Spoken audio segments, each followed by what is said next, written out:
epue mante mu ba ene ye nto aso e me frɛ epue atoye atifi ene anamfo se osoro enkasa na asase nye din tumi biara be sɔre tie adwumadie twedi ampon moabɔfo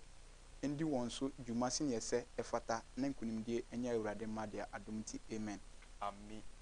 divo mante akora sempa o mante Jesus Christ din wo mante eye ala edin wo eno anu twedi ampon osoro ne asase no apue atoye anafo ni nyina so ne sɛ sɛ onim wo awurade onyankopɔn kasa tiawa saa me na meka kyerɛ wo ene ne de me yeto ensa frɛ wa ne sɛ ebi mu nim sɛ omugide nyina ne sɛ omokom konkron bia me church no mu de omunsa we ka bom ebo mpa ye awurade gyeme eka omo haw nyina no omunim sɛ eno na be solve ebi won so a ombenya omo so mpaebɔ no ewo ye ebuo mu anase yom frɛ no bonsamboɔ ana nyameboɔ a ogu so nsa no ana ode ensa bi kanche twedwampom ɛhɔ no nim sɛ yie die epie ebi nso giri sɛ haban ana sɛ ofa yoyo to aguo ɛno so na ɛbɛma ne mpaebɔ akɔ emu die na ɔsoro nyankropɔn no ɔgye ne ntem ɛhɔ nso na mpaebɔ konkron a yɛhwehwɛ efiri ye ewiase na more than question best 20 no akeka mo lese enemeni abrepa question best 20 no akeka bom but adominti meyiwa no fefefe na wahwefo enso enya mu hunmu ne ntiase medase ye kase sebi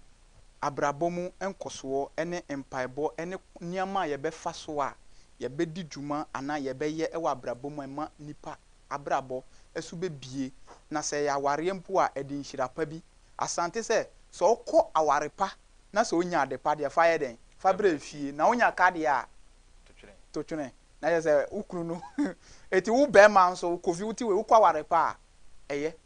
be man so kwa awarepa eye oban so kwa awarepa eye ba de be ma saa aware no ana saa abrabo na obo no a wo fiti bia bi mu akọ different bia bi mu no ena ye se uhunu se ewiase no enda ho kwa sabi sunsum wiase eho edenche honam afa yeah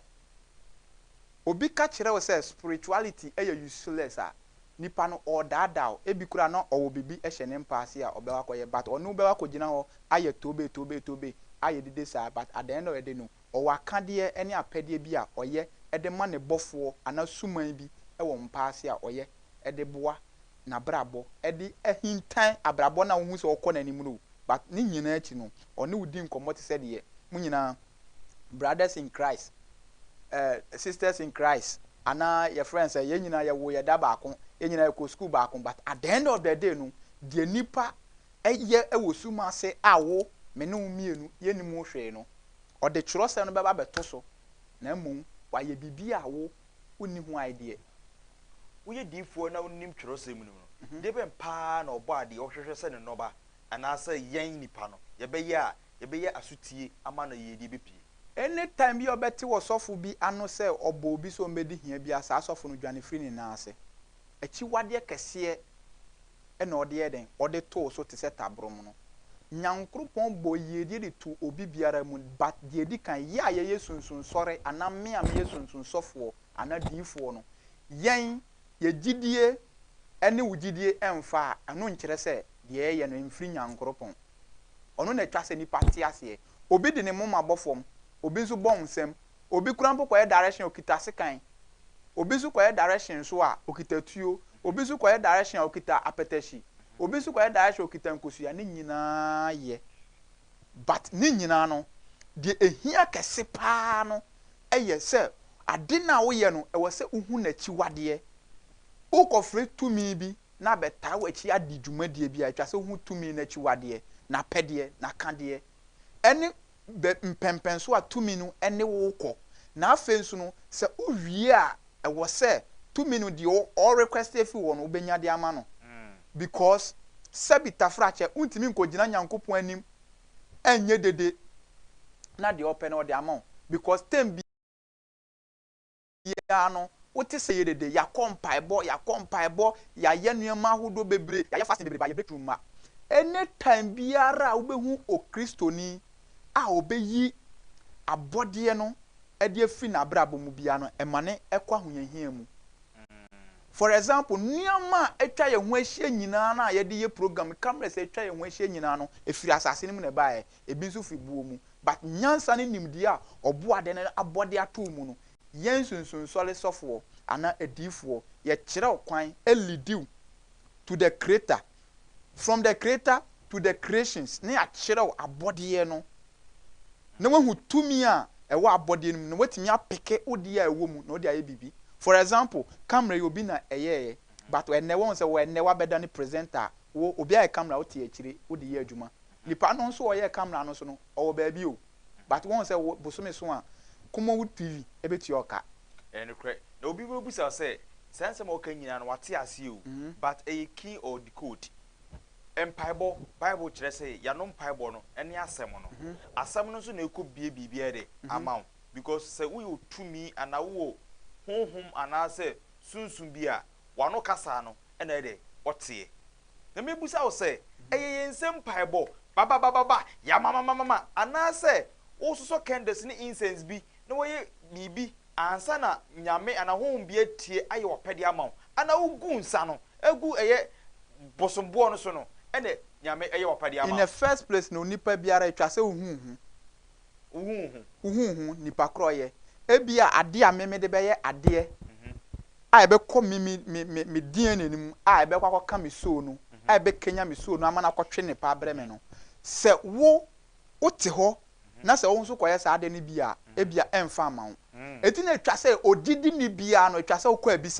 ebisa te se lab hɔ no enye hɔ na yaresa yɛ den wo but ye hu be bia problem no wo no the source of the problem now then you ube fa lab your friends a copy no no da come doctor ni na catch say okay a draw way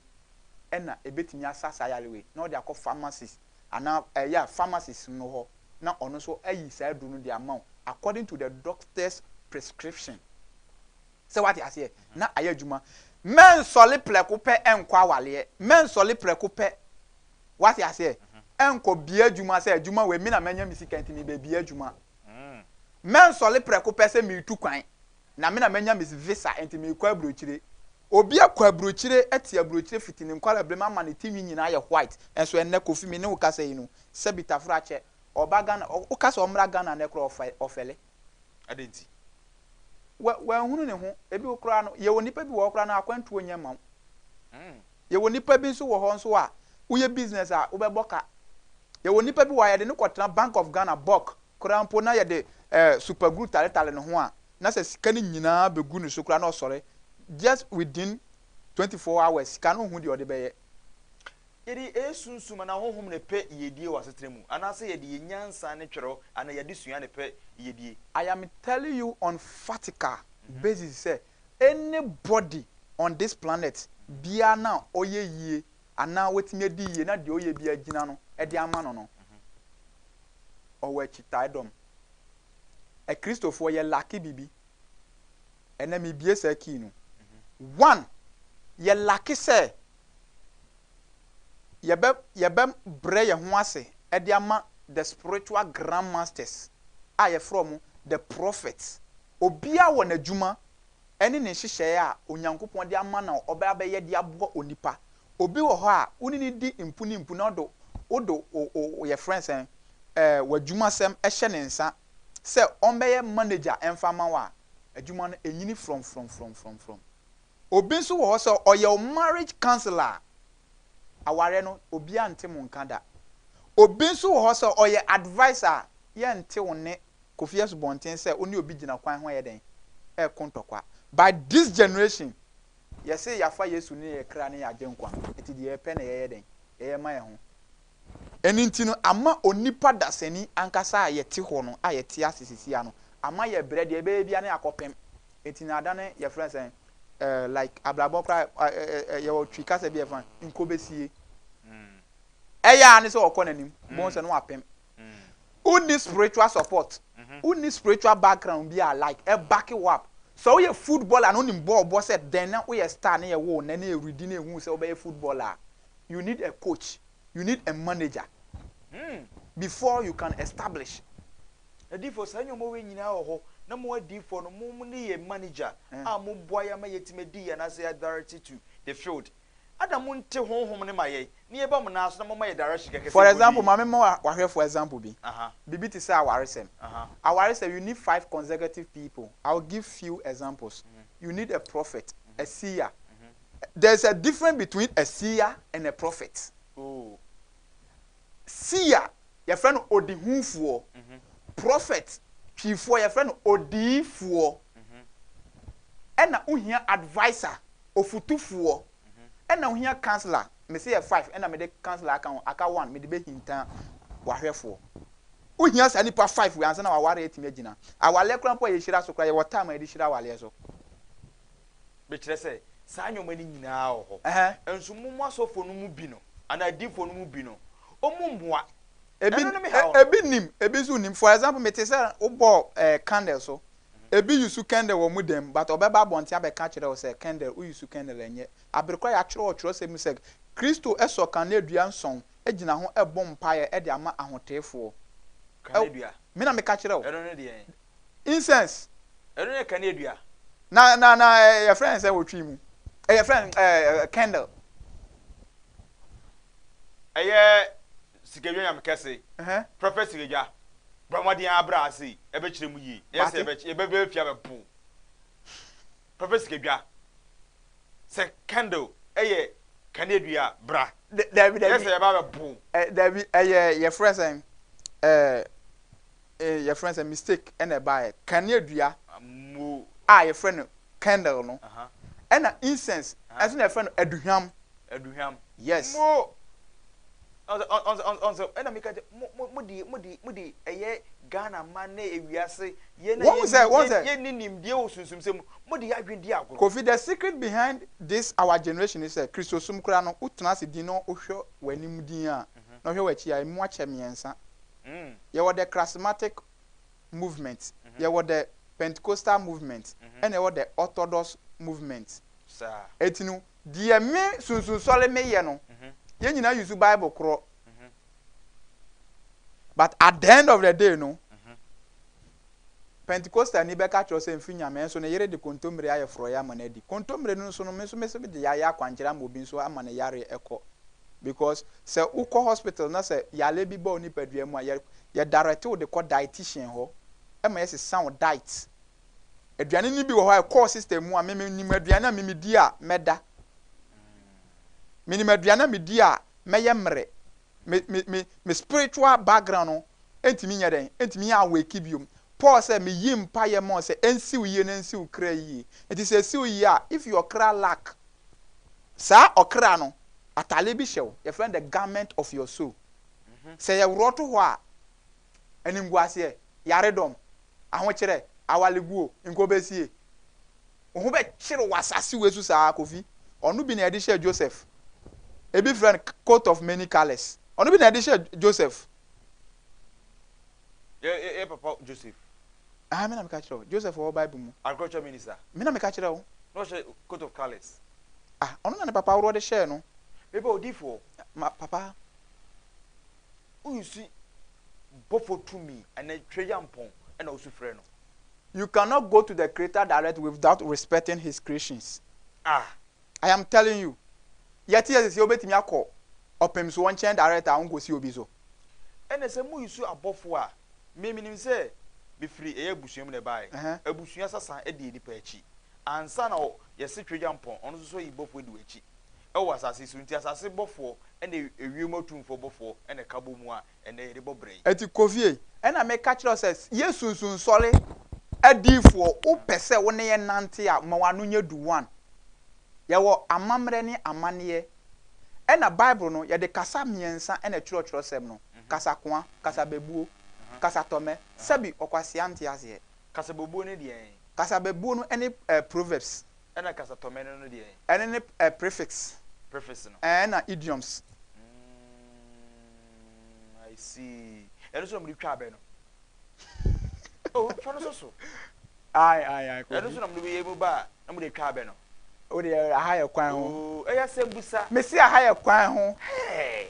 Ye me hira mu o. Wenden. nyame chere budifo say ye nyina abrabom ye nyina nyepe o tiwe kofi usika hye obi botom me so obi sika wo me botom etinu ya sori anopa ene anadwo ne anwumre no nimdi atwe di ampon abode ato mu no uni sunsum sofo enante ana so ndi enante a o kire ona kwan no lidi udi ko oboade no ni nyuma ho na oboade ni nyuma no ebe kire se ampa tumi bi wo ho a obo wiase ampa na odi buo ni nimde atransase no so no wadi nkwa me na ho ato na wasesa no ho de free pochirem ni your friends nsasam eti wo uba bisa na ya kire o kala won se wo ye kofi o kala e green kofi for color green green ana da ya wo bia udi mistake da ya wo te se na fia dai udi agro asembe ubenya asem adenti ekwan bi wo nipa ho me man nipa example ya wo akwala won se na pampam wo so sei baby ya wo so na fle no blue bob da ho udi agro a ya wo 6 senses bi e wo ho but yen no ukọ honhom a ya friend the 9 senses a wo nipa ho eda ya wo bia sa 9 senses no ebie eti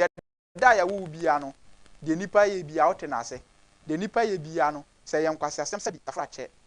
ena odi a un se nipa wasisimi ache wo be ma hom no se enti wakoma ye den etu ntentem eti ye a ye spiritual people no eda ya wo me no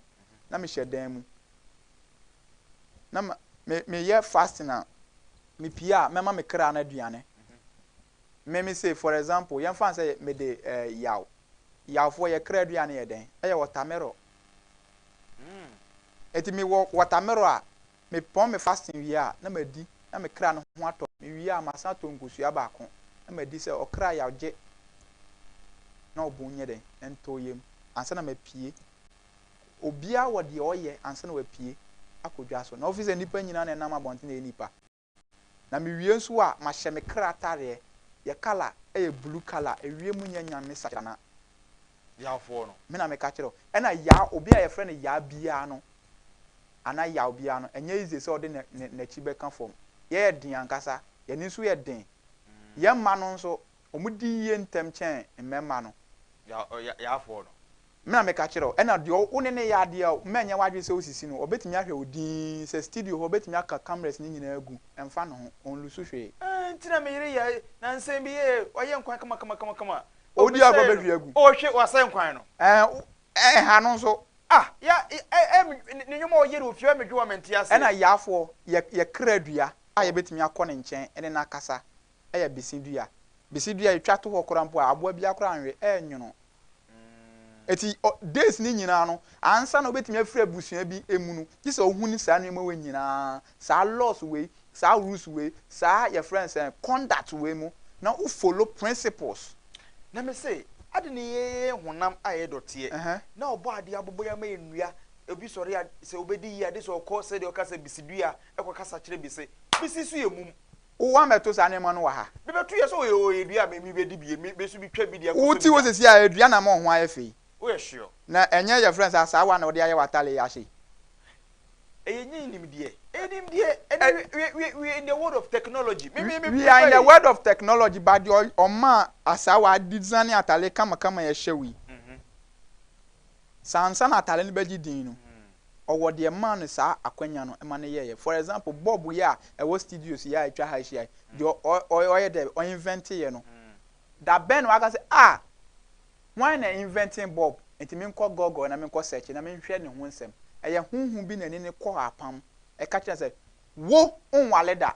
awo nso onwu bi da na wo se utie masem a bebi a esumu pie bia no udi be pie ho ene ye ma light out e wo Ghana ha obi a say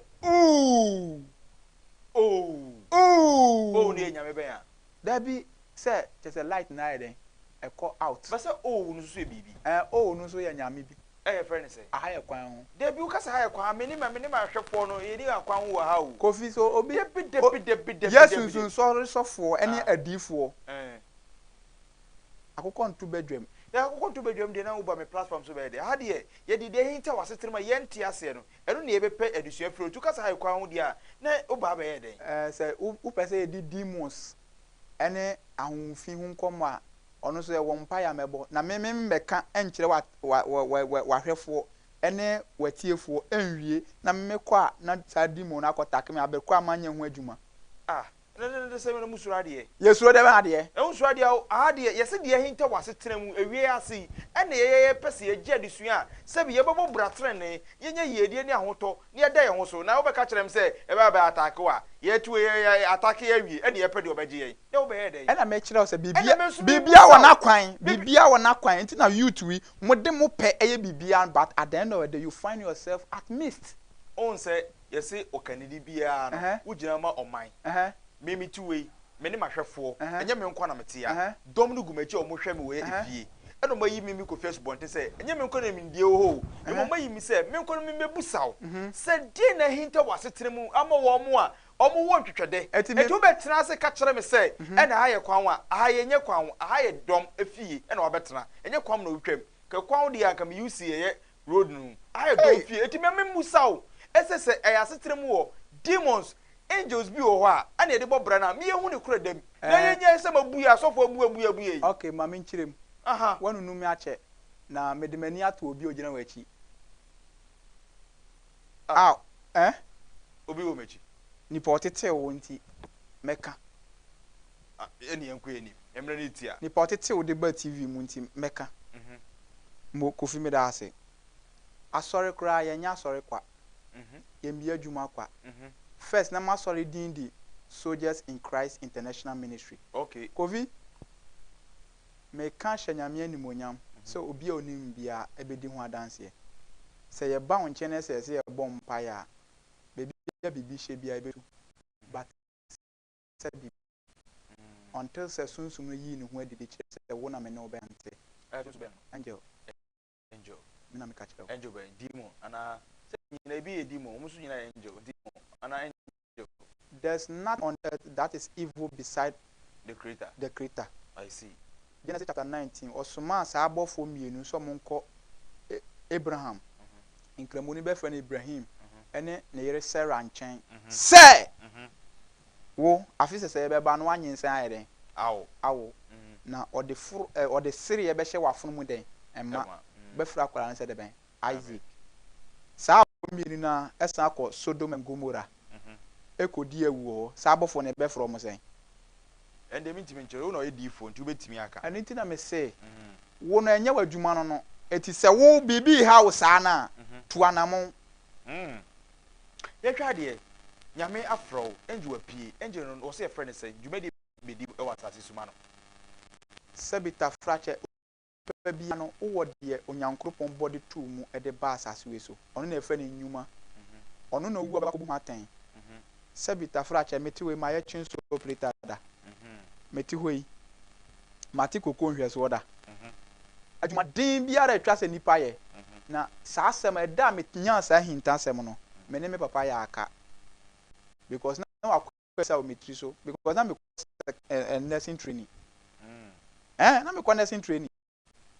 na ya body atu mi mu se me ba ba ginipa afiri o haw ni amanem na nkyere se me biza ya na me nyankopon but nyame na mo bi so e na gi obi eti me hu se papa na di mi abroad de sa de na yeden ehinta ma che won se bibi mama obi mi ka che ne ba se me pese o ye doctor no afo so me wa so na ne skills e kita na ne style kita no ye footballer until se me nunu papa na ma papa ka kire me no na me ka che se da wa di mi abroad ade di no ma me ha me hu sa fi se me be hu mi nyuma no kofi me mfa me nsa enka yarefo ema ninwu ye wo nipa bi wo ho a ye bo no so me ye srafo e wo Ghana ha ana ye bo no so me srani emfa ma wiase nyina na sa nipa no wo ye srani a wo kwa akon a nsa ebe komogya mu wo be bia wo firi e baye asase we so no na sa wo be ye doctor ni wa ha wo ye operation a nipa be nyankwa ya semo difo wo ye nurse ni na wo ye bo wo se sabita frache beton aduane ema nipa na nipa endi enyankwa obi wo ho mese remedy e wo mukas na odi a utimu se wasesa o diet ama o nipa dua aye fefefe aye kama yare bi e wo system no bia beren e be yera ye wo nipa bi wo ho a oye ofutufuo woni ni hia na woni ne kasa keke korampo a For example, me do be radio presenter be your friends and TV personality be example. O papa, Ochinoko. Assembly din said then Ochinoko be musisi ana.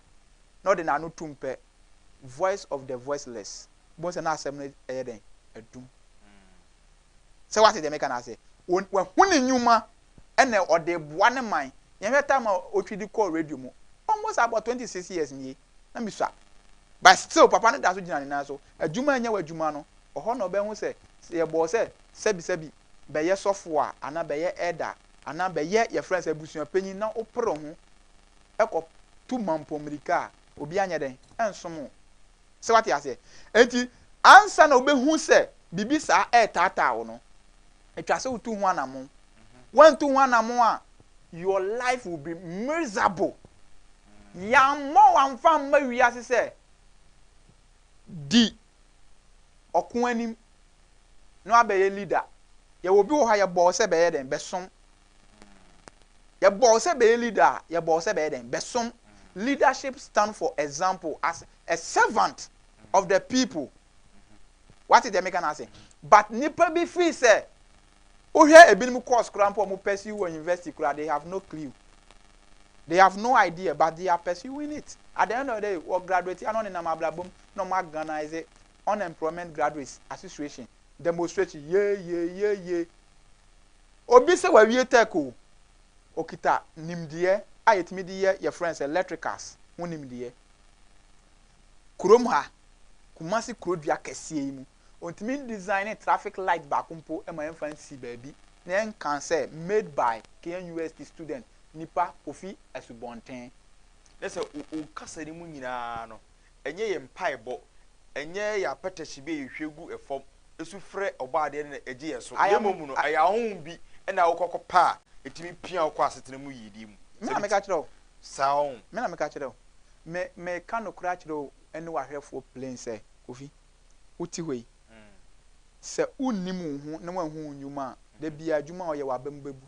Ene ehwɛ de ye sɛ yehu krada. Yehu sɛ bi ye frabusuom bi sɛ ekɔ na ene ade. Ansa na enipa da sani ne kra esa eti ni mu no eno so wo ho emu die ena ye kɔhwehwɛ apanyuma ataichiri ya onyuma no ona me say bra spiritual church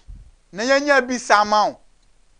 na yehu bebi a wo free planet a wo free so pipeline a wo nemu lane a wo ye den wo free so ba na yenhwɛ mi bebi a me wo no yetimi ye doctor ni ma na ye yi enti enne se nneɛma bi ɛwɔ hɔ a me ya onipa bi te hɔ a ɔnte ase mitimi ka ehambamban ehamama adi bom na ayɛ ade a onipa adwen ɛnda so unim sɛ yɛfrɛ yare bi sɛ brain tumor ya a doctor for wɔn yale ɔmo wɔ ho aduro ɔmo ni ho aduro but metimi aka kyerɛ sɛ brain tumor on behalf of the respective of Food and Drugs Board, Kube, NCO, now odi ade bi ka ho, na odi si boss you so, na wa frɛ tumi na oya adwen ho adwuma no. Ono no ya. Ye frɛ no Mithre. Yeah, Mithre. Oya adwen mu adwuma. Mak me bawo. I say maintain your be ase. Michael na L so ndi so Gabriel na L so ndi so Samson L Biki ya L Surufaya L Anaya L Keshefaya L ana Surufaya L bia so abofo edin so for example it's like calling a person who is ahead of you or honor no what you say sabi ya woman no ya frɛ me Yamante ma bɔ me kredin osofo a opɛ no kɔyɛ me ho abisa ana wo de to bra what is the make na say ba osofo no o mo ne kredin enkyerɛ wo de hinta wonim so obi bɛyɛ den ebe soleti abayɛ sunsum sofo ani adifo no don't joke with us. We know something that is hidden from people and onto this generation unless they get closer to us before we can vomit it as we are talking now. saa nnuama saa din L na odi asoso no untimi mfrɛ Nana Akufo-Addo o classmate no ko betimi afrɛ Nana Akufo-Addo I was say His Excellency I see ede ka ho ye wo dimo bi a otesere so say ye friend the bad dandua mu akwala bia na ewo area mu ho a oye from 1 year to 6 months bia na 4 years bia no ana to your friends 4 years bia no esoro yale be ka no most of the your friends hospitals ahodo no ne private hospitals ahodo no e de ye adwuma for demons no demo be no na wan yale obede anya sika demo be na mo frɛ El Adona Sabawat, the great God. Oh, na say na Adona de Yankropon. Na say Jaisa. Oko Bible mu Adona. Oya Yankropon. Sabawat. It's a grammaton. Tetragrammaton. The simple ye Yod Vahi. Yod Vahi. Yod ejina ho de man nyame abasa. Nyame nsa. Vahi ni so e. Aha kwan. Mo kwan wo de mo pro e na Adona no ono o say Adonya ono ye mnane anya no so na o say ono so ye sasa bunsam ya say bi ye bo na say obe frɛ bunsam ana obe frɛ tumi bi ana obe frɛ angel bi a e wo so bone mnane Adona Sabwa yes aye demon owo desert so nipa bebere na nim say e frɛ na Azazel na hinta sem ne din a hinta okokwa na mabo a kire wo no Ebrebe na wunya sa nim de no oso da ya na oba o chen sama adwuma mu no asofu mu ye meti na adwuma mu no etia me busa mu se mutimi fa eye demons nti ye nipa ho adwuma ma omo e mo munya ahoto ma me mbie watiefo ani Solomon your friends and Saul nyame esuma Samuel ema ne kwasra na ngo na egu pentuam ede a pentua no boy no saa day no ena nyankopon se wayi ni nsan eden afri source ena oma ahunfin wana mai ahunfin na ba ya se nyame na ma ne ba nyame ankasa na suma ahunfin ema ne ko bowura so mu ena oyusu vessel ya pono David a one ne wapam a yesi oye ofri jeto na oni me hintanse matimi ma obi ye ofri so obaye ne menses na one ne da e wo menses mu a wo ba na se onyema oba ne nyem wo sa menses ni mu na one ne da oye ofri jeto oh I see say white any red if you say e ma color ben red and white if you see e ma color ben only believe e be ma ofri jeto but e hinta se anything sa Paul your friend saw yi nyame se wayi ni nsa free ni so one David a odasere so wose onkobo de ben sankunya den ema no e no san soma the same vessel a okosra so ngo no se onkosra David ngo na onko tu de ben so ade so na okwa onfa ngo no mfa ngu de ben na ntwie de ben abenben mu you see the difference dey enyina so ne say o si enyina so ne say obo ade na ye ni nyuma lese etwa ne mu omra na obo de we hu ni yi ana masofu bia amfa anointing oil engu tuamu pentoa etimi pai mu emfa anya ade emfa mo mane mfa ngu aboa beben mu eno so na ide aboa beben ekita powerful ekita powers ese ne hu no aye akonfo ne abosom so se edida wo bebribi o mu kro se nkroma bre edoso mo nchen saon so ono so na nyame ma o de ngosra gu mu mo de kwosra David edese mu ma so David ahini won se to nchada wahini turi nchada wahini yeda hini prophet mante dodo na friend D4 oluma mante na otene nka no aha ayi wiase na kodwumadi no se wiase no na okwa ansa no bitimadi pa no wanya sunsum anasa homu wanya sunsum anasa honhum bi ne na endi dwumadi no asetere mu ya oka kyerɛ wotowa na sebi oye kubisi wa brabom enye onsem pam no enye onsem pam ka nsem pam anka mesin for no komo ne nyame pa bompunu po ache otemota bo say pa no plaster mu no otemota say pa no plaster mu ko no de one nyame ne e ko na eba ana say o mo twa blows be tell pine yes ka tweyam ponko tenene o say debi oh no bia mansa tweyam po ye kire so ne e ma onsa ewio o say masa ne nyina bawo ne momu no so hu nyame akwan frɛ bɔfo ma bɔfo no hu na hu su no ba ne krate mu a ene na pɛde a ne no nam a ɛno no bitime bie eyewu wɔyɛ de wo hyɛbrɛ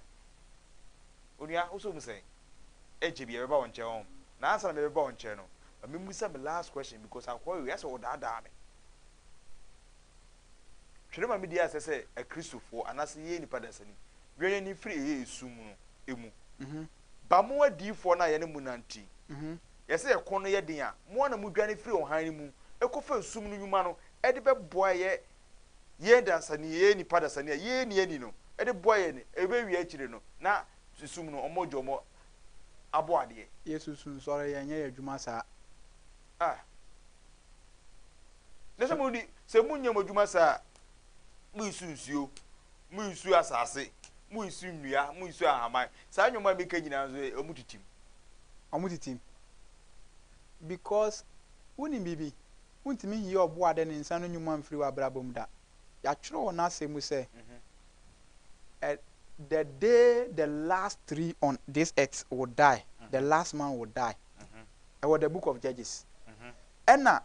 ewiase de tetefo no pɛ ya wanya no afi na awurade de ayɛ den de aba hwɛ wonim de enti amana basa ne sɛ kofi nipa nim sɛ emre bi bedu a nipa anim bie ye wasofo bebre wo ho a ɔma nka nokore na ngira sɔre ma no enti ene obi ampa omani mu ahwɛ just because they think say the doctrines of the church is going to solve problems the doctrines of their slave masters ana ministry omuwo mu no ene beje omu but at the end of the day no sɔfo bi wɔ hɔ ana diifo bi wɔ hɔ nsempakani bi wɔ hɔ ana apostle bi wɔ hɔ asomafo ɔmo na yɛ apostlefoɔ no ana sia a yɛfrɛ no odihufo bi wɔ hɔ a ɔwɔ ne nan ase ohu adeɛ paa deɛ ɔyɛ ɛma ne di yie no kofi ɔnka nkyerɛ asɔre ma ne da but ɔbɛkɔ akɔhyɛ ne dɛm kutɛ akɔ ne ɔta room akɔsɔ incense no de abɔ ne mpaye enti dom no ayɛ na mo bɔ manaso mo de mo yɛ den for example ma me mo example bi wo bible wo phone so wo bible phone so be Psalm 23 na me nkyerɛ wa da bi so the Lord is my shepherd one say what can fast be Psalm 23 Psalm 23 wo church member ana wo a wonye sɔfo ana wonye odifo na wonye nyankopɔn sumafo emfa mompaye da na onuama betia ahwete onuama besei the Lord is my shepherd yanko I have everything I need owo bibi biara owo your friends ohia hwe osofo ti asori fie mission house ye de your friends embre no ye de aduane e de sika ebre no bibi ahia no bibi hia no ba wo be den wo a ye mema no wo ye de bibire o ne bako school ewa brochire wo bako school brochire this particular quotation enye kana person bia na betimi ayere atworo it is meant for spiritual people spiritual gurus spiritual masters spiritual grandmasters spiritual people like prophet evangelists and teachers and apostles to aso na hwe hintasem me person decode the simple maye me decode no amount of ni nyina so ne say na me nkofa me course na hwefo no anu ayo ni nyina so ne say even bible na da ho no kura no unipa da say na nya quotation bia na obepeke ye wo quotation bi wo opeke a e wo psalms mu no o de bompa ya eto a wodi ano eso sofo no ebia na onim kura mpo mfiu ebi kura na onya osika bi edi wo nsem eti ekwan obefa so obebie key ama ho ato no ntem no onim se obie se key no ma wa obefiri ne na ase enti sa the Lord is my shepherd code be na wo ama edi ma ade na person obeka ma ahwefo ate because one or tie me was staff me was staff e wo me ho me edifo me kita staff me kita sword me kita your friends ingusuo wo was animal bi ye de ngugu mitim ye de ya hye osofo Let's say we enyama soroma. Me na me ka kire wo. Edu ko ka wo no me ho. Wo ko kan wo sɛ wo nneɛma. Abusua ena da wo no. De bia so ko Psalm 23. Me fa ba ko nkan I shall not want. He makes me to lie down in green pastures. He leads beside the still waters. He restores my soul. He lives in the path of righteousness. For his name's sake, here do confess one thing. I'll walk through the valley of the shadow of death. On the watch it. Also, wait to remember you, sir. Someone to be seen as 0205 500215 0205 500 215. Ewiase Nna Ho Kwa and you go to your born or say Ewiase 2. And now one person suma be and from one children. I mean, you had for a because we name dear crow when you name dear no corner. Dear bet slow name dear na quanchero. Ning in agina a yes sumi and as a home a towachi. Unia also so saying, and I was drinking and say, but my bed medias are brought for 0205 500 215 and then D for my tea and in yan way if you are sent out. So, channel say, yeah, you may do we if I YouTube, sounds no be a Facebook, Nina a supporting TV. Okwa no subscribe, no share, no like a page, you know. But maybe we say, what the comment so about a backing kind of say amount. So, why was so fresh now when you'll be a swag, a bit to me and your comment. Edipa producer say, Nipa 1,000 or maybe Gusuno. Or I would be or better or YouTube and so supporting TV and also subscribe now by Nipa 1,000 and maybe Gusun straight up 1K or I would be or the amount until near the football model also be YouTube or now so I or now so I can be that award on Saka. Divo Accra you go so everybody can me na catch it. To me ye unam ye to me me ko chira ko to me akade ne amane a wo se me yema to me no se me ko baabi a to me ni so otime moa me efiri se eturo bi a uduru baabi a wan panim de nyansa bi amfa nya dwumade bi a obekam ebi se me nua azukai oso ne to me ni honhom ne nam do koduru ahemfie no ye boreka se to me ni wo ho a ene no na eboa no se bibi betimi ayi bibi a ade no koduru no to me na ntimi Anjin free sa home say me ni 2 minutes maba mo mbeka bia no nyina mbehwete oyo no one cup of tea enye no one cup of tea wo so yesunsum ni party bi buso say 2 minutes mo ka say nkopɛ no emfa nya dwuma no eduru bi a omo limitation ana omo ni limitation wa asase there's nothing a sabi eni awie wa asase we so but the maker ama wahwefo ate ase ne say ewiase se ote ho a ewo se utimi tutu wanamon yi na se sabi se bibi ena oya wapɛ hunim de ye wo honhom a ye de ni sua de ye wo honhom a ye de ni pesika ye de honhom a ye wo honhom a ye de freedom ye wo honhom a ye de ni tukwan ye wo honhom a ohwe awale so ye wo honhom a ohwe sikasem so ye wo honhom a ohwe agudie so saa nneema we ne ye ka kire wo se ye ahonhom asofo ana adifo no ye ndwumadie kese e wo asase we so ne se ye beje utata na ya tetew ewo honhom afa honam afa na ya lead you to your true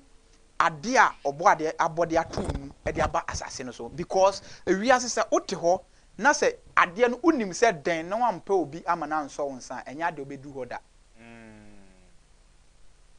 sir yes enya de obedu ho da 0205 500215 also bet my bedroom day so na so bet my friend 0244 840108 0244 840108 we are so ena kwadwuma di eso na oguso a ye bobo de kaka before akra enti wa so man bia na o ma mutumi ana o ma abofo mo na o na yedi kan hwe baabi a ofri ena adwuma beboa wo na ya ka kire wo na ye ka kire wo wi a akireo mra ene hihye ya ubedi so na wo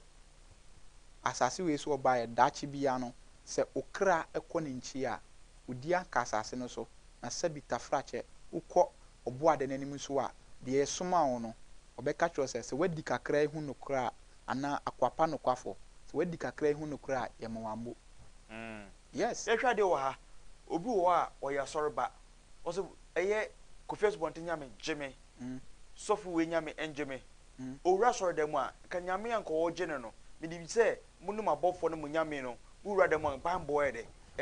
enipa be free asoro dem no no sa de haw no etifie sabofo no omo ne bible no ento omo so enkosi awieye fie ompu sunsum adwuma enye one day journey eye entitiye a yedo befam ene akwan a yedo befam na udi mmara so a yesunsun sore yedi mmara so enti ohwe yesom na bibia ye bia no mmara eden eda ho sabi sunsun sore sofo ana sunsun sore niba eni oba enkonya ayonkufa ewo mpam emfa wano enkoba oba ase ebedum uja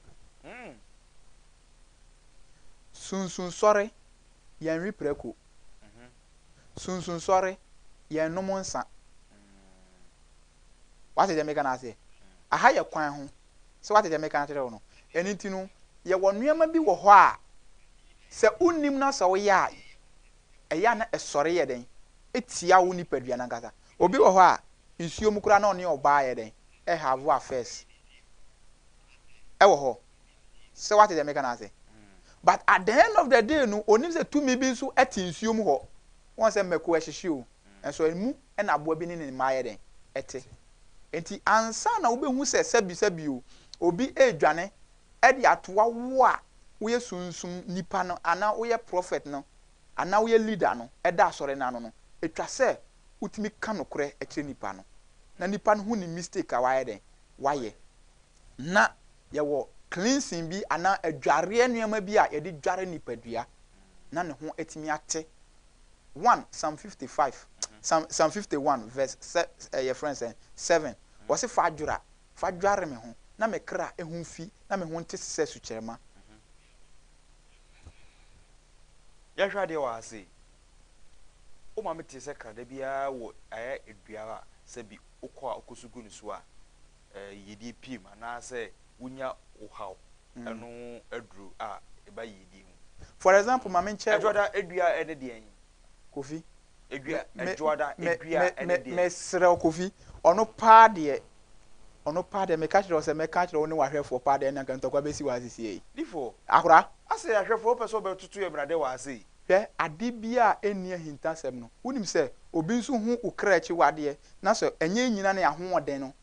ye spiritual hierarchy no etimi kọ na nim sa won se ma bo me kra din me de yamante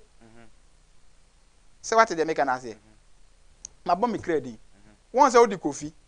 won se wo ye adwuma of frequency so tem bia wo ye de be wo mframam wonim ahonhom ni tumi ahodo a omo hwe sa FM ne radio ne TV sin ne sa ne ma so awon so hwe TV omo TV wen awon ya tuto TV omo dem omo atuto TV omo no ho enim daache they know the future more than you edo mo hwe me kofi now asembe na okay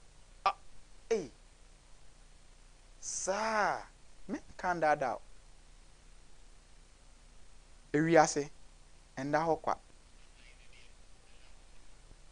onua efutu be na de mama ni mahwefo no emre na ye bi efutu a me de be ma ahwefo ne se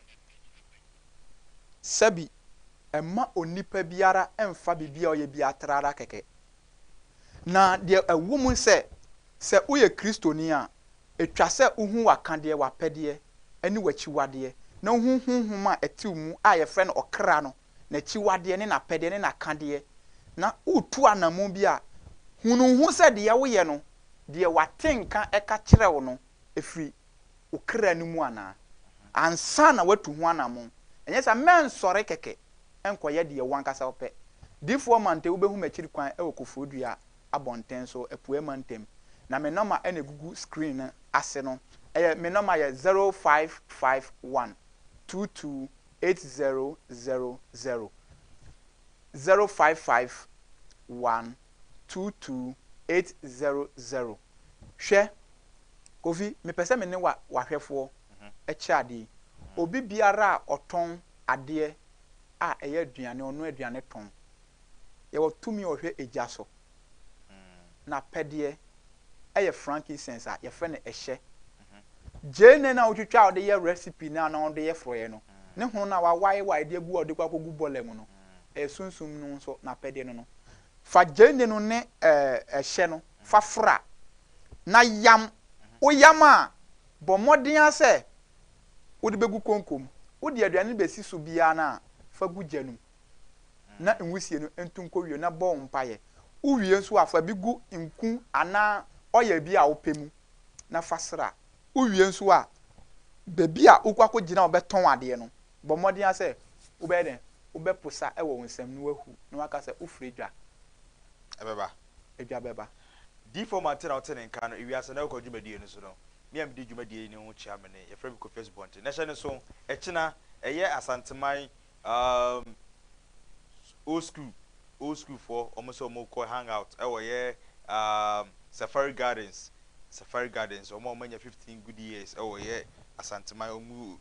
2008 for almost say omo ko eye Safari Gardens e wo ye Santase atasma so to omo frɛ eye ahwefo anasa adofo nyina so mo beka omo na omo celebrity omo hang out no ne ye kwa kopenimdie e wo eye Jesus Saves Educational Center ye kɔ hɔ ne kopɛ enimdie ama ye emofra nom nti odofo ye kɔ wa matiafo mahwefo o manchia mabusuafo yi media pese me chia mabusua why pese me chia me nua ma no ye wo medo tumma mu kofi sao me na me ka kire wo okay dedi ka me chia me chiri ba maabran a wo menkesim ene me fada owo Britain eja kwa me dada me chia wo ena me sanso echia me hukani Mrs. Mate Rita me chia bebi owo biara oba pa obo machidom na de me ye bia no ode ahoden ene nkenya kese ede time echi ene me church members nyina mo okufodua abonten so ene Ewiase afane nyina mo hweme oboade enhyira obibia say ye call Jesus Safe Educational Center akopedim die ama ye mofran ye koba ne atwaso Jesus Saves Educational Center where Santase April eye kofa ba madam Agata meboa ene Felix Osei kofo omna di dwumedi na se school yi aba eye asantemamu ya titru Kumase Santase April mo fapem ene sen ewo eye adesuam. Okay, Jesus Saves Educational Center ewo Santase April apapa chesene so for mame Agata or yes of mame wo Resurrection Power International Santase. And headmaster order no Ora Felix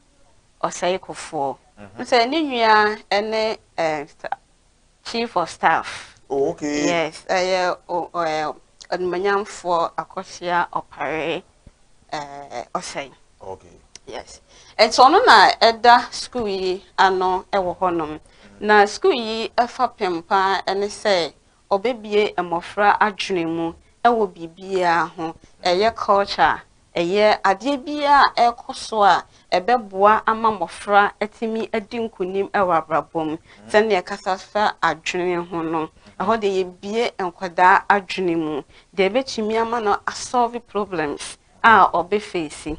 enti no omutimi ede omonsa eye needle works enyuma bebre pempam shirts ene straight dresses ye nnuane ahodo ema teachers a ewo ho ebo modern power school mo honom enti no yetimi ya quizzes intersessional quiz ebi say ye no just a week ago no ye teacher ba konso wo abrotre the friend no Sir Louis omo sponsor ema ye enti no trophies ewo ho ema wona obedi nkunim school yi emu na session mu di nkunim no and a part of their school fees is also taken. Part of their school fees? Yes. Uyo obia ohun ode wo fo musketie mu a ye hwe ohun ode ne a chiskere ne ma ode oba school mu ana. Okay. Eho no eba school fees sama enya dia wo ha mofra ne bebre ne awofo bebre. Then mom o 20 cities kra na de bebeje. Wow. Kakra bi ade bebe bia no obeje ama wo ho receipt se ebeboa wo. Enti school run na ebe toso no. Anti Agata. Aha. Madam. People who say omo ahu didie etesen omo health ene nimdia or they show mono as about omuan for munyansa enye bibi mo mu ntina mo yes culture we e school mo ana. Okay. I said I didn't say I was to me a solve problem. And in a bribia no a hunidie a cost wo panya the environment hono ube say Phoebe ewo. And a teacher phones so I wo a free nursery at the JHS in no or more a boy juma pa a chasse and more frano and who ever told no uncle a sign bimu. Your Madam Grace and so her headmistress on a share a free nursery ho at the lower primary hono. Na headmaster so etwa so ewo ho na school run so shanty any nursery mo frani bi motimi edi agro ewo ho nia mo fradi di agro nyina ewo ho kama nnuane ehote ani bibia na yeye edema mo fra no ewo ho enti no ebra so say awofo bi a o hweye no ne ba opesa de ne ba eco school yi betimi afre Jesus Saves Educational Center. It was 0592 367826. And I say 0244 45 57 57 96.